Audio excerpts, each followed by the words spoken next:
Good morning, everybody, and welcome back to another episode of Ink and Chat with me, Sabrina, your host. And tonight we are joined, well, today we are joined with author Nicole Newsom. How are you today, Miss Newsom? I am doing very well. Thank you so much for having me. How are you doing? I'm doing well. I'm doing well. Thank you again Good, for good. joining me. It is a pleasure to be able to have you on and chat a little more about your book. So we'll just get right into it. You want to just kind of introduce yourself, tell them a little bit Sure. more about who you are. Okay. Yes. So, once again, my name is Nicole Newson. I live in Nashville, Tennessee with my husband and my two daughters. I have a second grader and a kindergartner. And I originally a military brat, so I lived all over the world. Graduated high school in Germany, came to Tennessee, went to Tennessee State University for college, and stayed ever since. Met my husband in college, and we just settled down here in Nashville. And my desire, like my love for like writing has, or actually reading children books has always been something, books in general, my whole entire life. But just my passion for actually writing came after I started having kids and kind of Okay. wanted books that I wanted to talk to them about. So, yep. Well, cool. Well, let's jump right into that. Tell us a little Yes. bit more about your book. If you have a Okay. copy of it there with I you, do. you can Yep. hold it I up and brought show it one. to us. Sure. Yes. So I wrote. Over this way. This is my first published book. The Day Zebra Lost His Stripes, and really, really excited about this story because I added my passion of like service.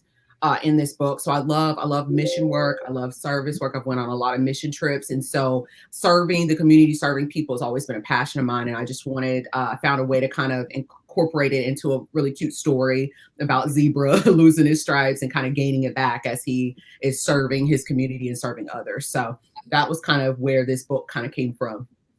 And as you talk about service and your love and passion for service, how did you get started with that passion and giving back and doing things in your community?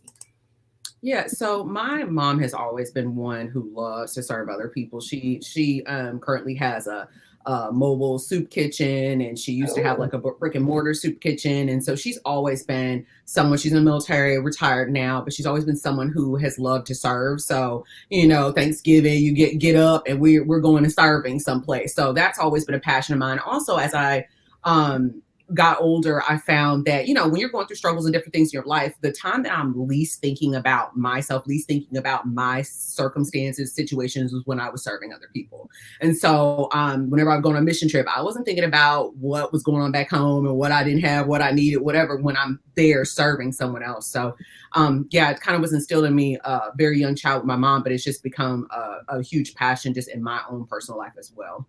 oh, that's a blessing. Being a Mhm. service to someone else is always a blessing. So that's Mhm. amazing. And as you were telling us a little bit more there about your story, and so your mom inspired you. What branch of the service is your mom in? It's Army. So both Army. her and her husband are retired Army. Yes. Hmm. Okay, well that's good, and Yeah. those Yeah. experiences I'm sure that you had, like you said, Yeah. military brat, being Moving able all the to time. travel, yeah. Hmm. So that is Yeah. this is exposure, and then I'm sure as a child and growing up, that now as an adult you appreciate some of that exposure that you had, to different Yes. cultures and different places as Absolutely. well. That's I don't think I paid as much attention to it growing up because everybody I knew was military brats, all my friends. But I think once I became an adult, I realized, wow, these were some experiences that a lot of people don't get to have. And I think I valued it so much more in my adulthood than when I was a kid, and just, it was just a way of life. wow. Now, and tell us, what age is your book for? So I would say elementary school age mainly. I've done a lot of readings with about pre-K 3 on up to about fourth or so grade, but recently I've done a book reading at a middle school with fifth graders. So I was kind of shocked. I thought I was a little younger for them, but there's just concepts in that book that I think plays out for any age group, honestly. But I would say elementary school age mainly. No, and tell us about your illustrator, a little bit more about your illustrator and how you connected. in order to be able to really bring your story to life?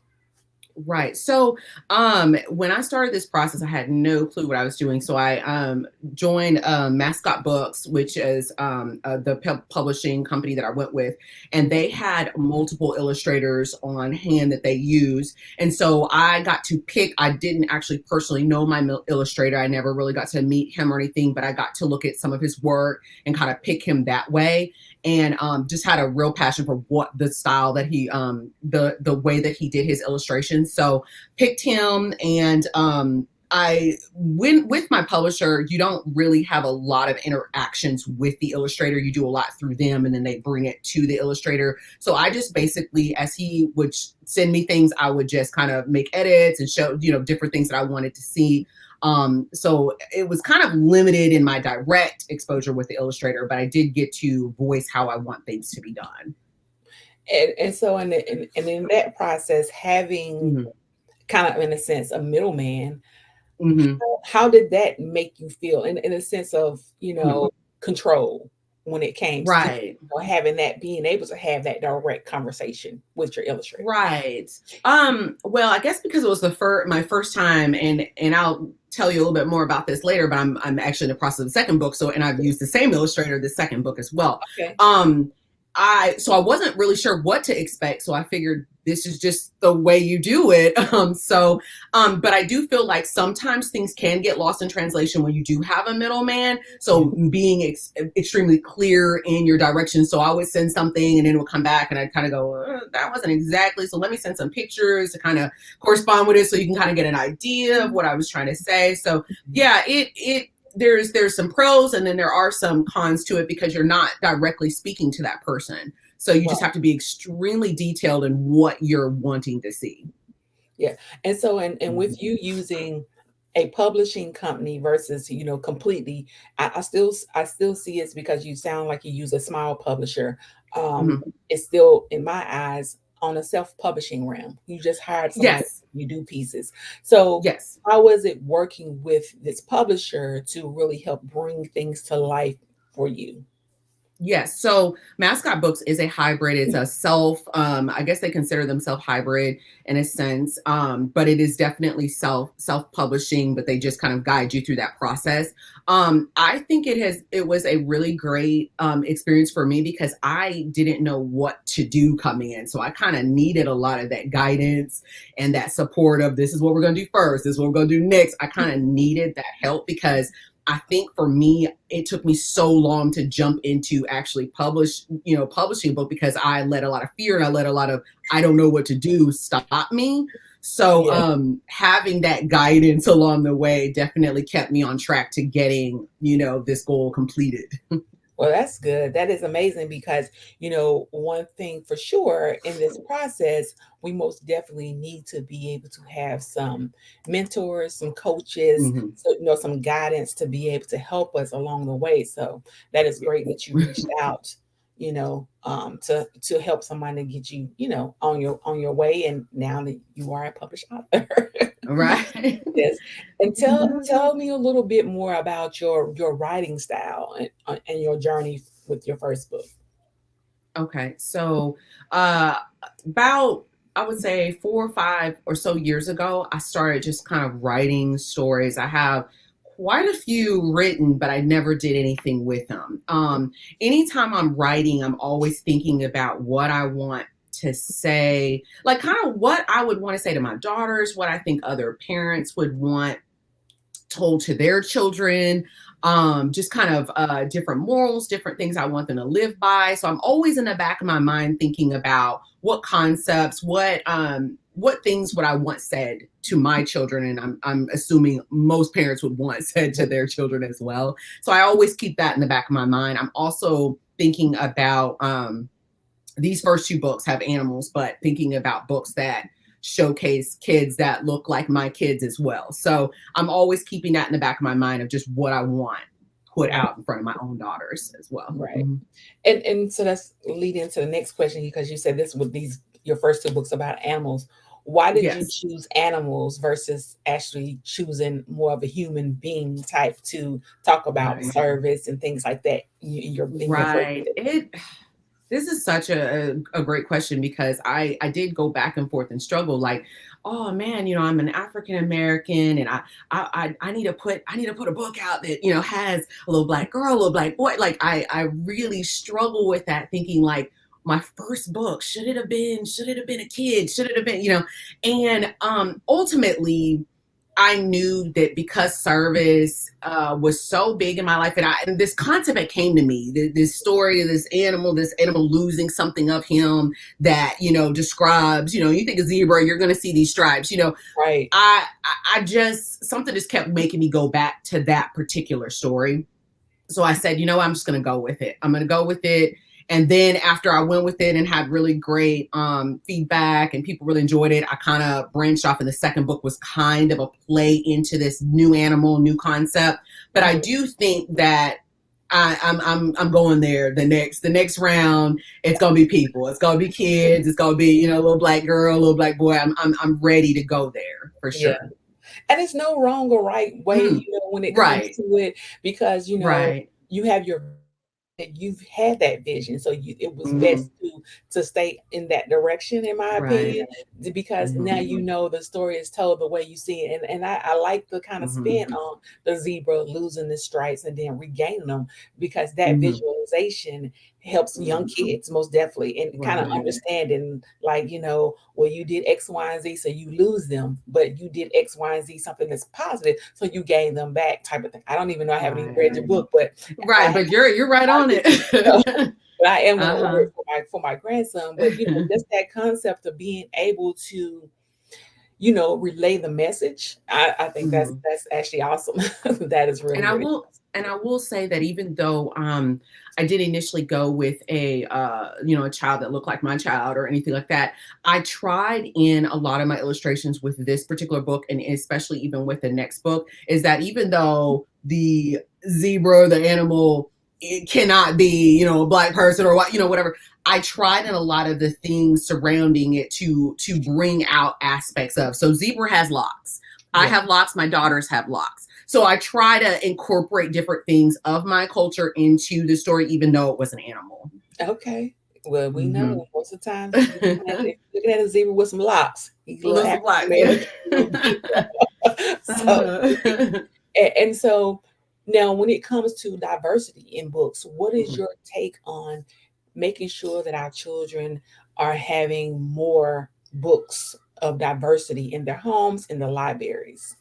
Yes, I think it is so huge. I know before my daughters were even born, I was collecting books. I was collecting books at my baby shower. I was requesting, books. You bring your favorite book or whatever. And I'm always drawn to a book that has a child that looks like my child on it. That is in my home. That was one of the first things that I'm always incorporating between their dolls that they have, between their toys, anything that's going to continue to show them themselves was always key for me. That was going to be first and foremost. They know we bring in a black Barbie in here first. We're bringing a black. That's what we're doing first. So that they can see and relate. I think the more that our kids see, whether it be in writing, on TV, in sports, and whatever, the more that they see themselves, they can kind of relate more. They can say, "Oh, okay, I can do that. Oh, okay, this is a space for me." And so I think it is important. I think it is imperative, and it is something that I take very seriously. That's why I had that back and forth battle of, okay, my first book. I kind of want to go there. I want to make sure that I am writing and putting those pictures in front of my children at all times. They need to see kids that have hair like them. They need to see kids that look like them, and that's a very important to me. So yes, any way that we can keep promoting books that look like our children in all different aspects is huge, huge. That is great. That is great. Now, what book in any genre that has inspired you, and why did it inspire you? Okay. So I've always I've always read. I love reading. But I will say when I hit about eighth grade, I started. I don't know how. I think I in the library at the school. I picked up a Mary Higgins Clark book, and she's Mhm. just queen of suspense for me. Yes. And I started reading her back in eighth grade and never stopped. She died in 2020. I cried my eyes out. I have read every single thing Mary Higgins Clark has ever touched, read, wrote, anything. And she just was such an inspiration to me, being that, she wasn't into her late 40s before she even put her first book out. And yet she's got 50 plus books on the bestseller, like she over 80 million copies just in the US. So like just the span of her career, Right. it's just amazement to me. It just, everything she touched when it came to suspense and everything it just turned to gold. So she was definitely my favorite author that I would read growing up, and I would just dive in her books. So she was somebody who definitely inspired me, because I realized that there's no this time frame. Like I kind of felt like, oh, am I getting too old? I haven't published my first book yet. There's no time frame. You do things in your space. And that's so important that you said that and talked about, at the time that she started in her 40s, so Mm-hmm. as you can see that there's nothing that you have to do when you're young. It's nothing that Mm-hmm. it has no, like I said, no time limit, no age on it. Right. You start whenever you are comfortable with moving Right. forward and then go from Mm-hmm. there. So that is so Right. important, Mm-hmm. because a lot of times we get stuck on that, Mm-hmm. well, maybe I'm too old, or maybe this, or Mm-hmm. maybe that. No, it's in Mm-hmm. your time. So that is awesome. That is Right. awesome. Yes. And now, Mhm. besides your own children's book, what Uh-huh. other children's book is a favorite or that you've read over a few times with your children? With her. I was thinking about this because I love there's so many good books out. There's so many. And I actually went through my daughter's books just to kind of find a few that were some of our favorites. I know that this I don't know if I can show up, but this cute little Yeah. one, I'm a pretty little black girl. Hmm. This was given to me at my baby shower, and so before my daughters were even born. And I love this because not only it's saying I'm a pretty little black girl, but the concept of the book is all about all the different aspects of what makes you pretty that has nothing to even do with your looks. It's all of the different things. You're being strong and being confident and being whatever. And I just loved all the different shades of girls in this book. I mean, it's just beautiful. It's just beautiful. I mean, look at this. It's just beautiful. All the little Oh, wow. girls and just That's all the really different shades, all the different hairstyles. I absolutely, absolutely love this book with my girls. And I had a couple others. This one was kind of a funny, cute one. Stand Tall, Molly Lou Melon. The girls were kind of terrified about how she looked, but the concept of the book was so cute because it's about this little girl that's just like so quirky and so strange and so different, but yet she was just so confident. It didn't yeah. matter if I couldn't sing. I'm gonna sing. I'm gonna sing anyways. Don't matter if I can't do this. And the way she handled a bully, the way that she handled everything was what her grandmother told her. I'm gonna do this anyways. It don't matter if someone told me I can't. I'm gonna do it anyway. Like it was just, I love this story. So really, I find a lot of books that show my girls that you could be confident. You can do whatever, the things that you put in your heart to do. It doesn't matter how to stand up for yourself, how to, so any book like that or anything that has anything quirky or like funny, I love stories like that for the girls. Mm-hmm. Well, that is awesome. That is really awesome. And and then how did the publishing process, kind of change your way of writing, moving forward, with you having some help here now that you have Mm-hmm. your first book and now you're into your second one. Did you do Mm-hmm. anything differently this time? How did that change going through it the first time? So I don't know that I changed how I wrote. I think when I'm writing, I'm always just writing with the mindset of that I want this to be a book, Right. and I want this to be a book that kids enjoy and that parents like to buy. So I think I'm always just thinking I'm just going to write the way I want to write. And then when it's time to I'll figure that part out when that time comes. I will say that this second time around, a couple of the things that I did slightly different is that I was a lot more specific. Okay. I think for me, the first time when, especially with like illustrations, different things, I would say something and then I would get something back and go, oh, well, I guess, okay, I guess that works. But this time I'm like, no, no, no, no. I need to know without a doubt, this is what I like. This is Right. I'm not being difficult, but if I want the Africa up there, I want the Africa on the wall. Like whatever little Right. specific things I wanted to see, I was way more specific in it because I know I want the final product to be what I am proud of. So if I didn't feel comfortable about something, or I wanted the word change, I wanted this page swap, I wanted something, I just Right. spoke up a little bit more freely, I think, this time And that's around. good, you know, I think Mm, we're all kind of a little afraid in the beginning, you hmm. know, You don't want to be we difficult. right. Yep, Mm, and we wanna be able to get our book out there, but we also wanna make sure that it's a good product, but we hmm. don't want to ruffle anybody's feathers along the way Hmm. as we're going Right. through their process, especially with the illustrator, you know, because that person is now Yes. helping you take your words and bring them to life. So, Right. so that is understandable, but yeah, I think we all learned something from our first one that now we know we have a little more confidence moving Right. forward. Right. And like you said, to be able to speak up and say more and tell you like this is what I truly want versus what Hmm. I thought I wanted. Exactly. And another small thing to think about is if you are getting like when I move forward into other stores where it actually has kids that, are, black children or whatever, you may find an illustrator that is phenomenal at what they do, but sometimes you need to know that they can handle the task of can I draw a black person and can Yes, I draw their hair? Because I know I went back and forth on the back and forth, and I kind of sometimes thought, well, maybe if I had an African American illustrator, they would understand our hair better, or they would understand, what I have to explain this as much. So I think you do need to like really take a lot of those things into consideration, is that you might have to explain things a lot more if they are yes, not as familiar with your hair, with your, the different things that you want yeah. displayed. And it's not saying that they can't do it, but a lot of Right. times, Hmm. when you're dealing with African American illustrators, they understand, Hmm. so they They know what you're kind understand. of looking for, and Hmm. so they can Yep. bring it to life. Because it's some amazing illustrators out Amazing. here that Amazing. of all backgrounds, Absolutely. But like you said, you just have to be able to make sure in that process that you're interviewing them or whatever the case may be, ask those Hmm. questions to make sure that they can do Right.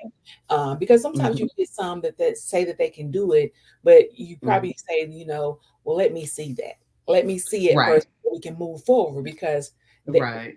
they're trying to now challenge themselves to do something that they still may Mhm. not be able to do. So Right, right. so that is Mhm. awesome. That is awesome. So what else Yes. are you? I know you say you're working on book two, so you want to give a little sneak Yes. aside of what's going to be happening in this book? Well, yeah. So I still haven't even. I'm not. My daughters have been trying to get it out of me, and I think with me, I hold things in. I hold it in a little tight till it's ready to go out. I will say that very similar concept to the first book. I do have a new animal, new situation, and I will say that in the first book, the animal was a little boy, and the second book is it's a girl. Okay. So I haven't shared as much yet because I'm still just kind of like I can't wait to just get it out there. But I like to hold things in a little bit until I'm ready to put it There's out there. But nothing yes, wrong with similar that. concept. That's that Mhm. nurturing of your baby. This Yes, book is for yes. your baby as well. You know what I'm saying? It's going through that Right. that growing process right now. So Yes, I yes. completely I'm understand. excited about it, but there's still those thoughts that come up that you're like, well, is it good as the first one, or is it, you just kind of you second guess yourself a little bit. You're just, so that it's been a process for sure. Yes, I truly understand that, Mm-hmm. most definitely. Mm-hmm. Now tell us how we can connect with you, whether it's social media, website, let the people know how to connect with you so they can be able to get your book. Yes, so both on Instagram, IG, and Facebook, I am on there as author Nicole Newson. And then also with my website, it is also basically www.authornicolenewson.com. So I try to keep it real simple.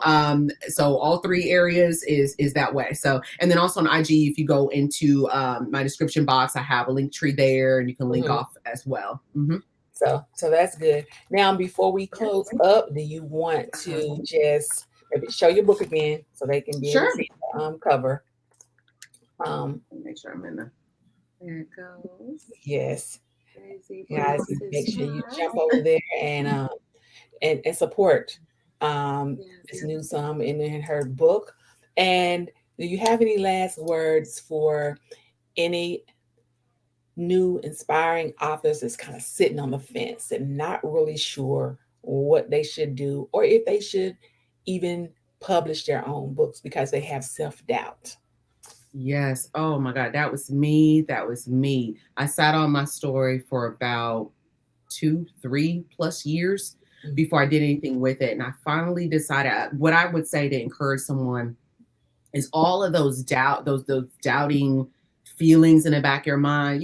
You have to push that to the side. If this is something that you are passionate about, this is something that you want to put out there, just do it for yourself. I had to tell myself at one point, if nobody buys my book, I have a book to leave to my girls. That I Yeah. had to tell myself, because the self-doubt is, well, what if I don't sell a single copy? What if I and I had to put that to the side. And I'm telling you, the amount of support when Yes. you're passionate about something, the amount of support is going to come. You can't think about, you don't need to know all the steps afterward. You just need to Yes. take the steps. Take the So step. just take the steps and let everything happen the way that it's going to happen. And so I would encourage, I wish that I would have stepped out sooner, but I'm glad the timing was right now. But I wish I would have let that doubt hold me for so long. So just step out in it.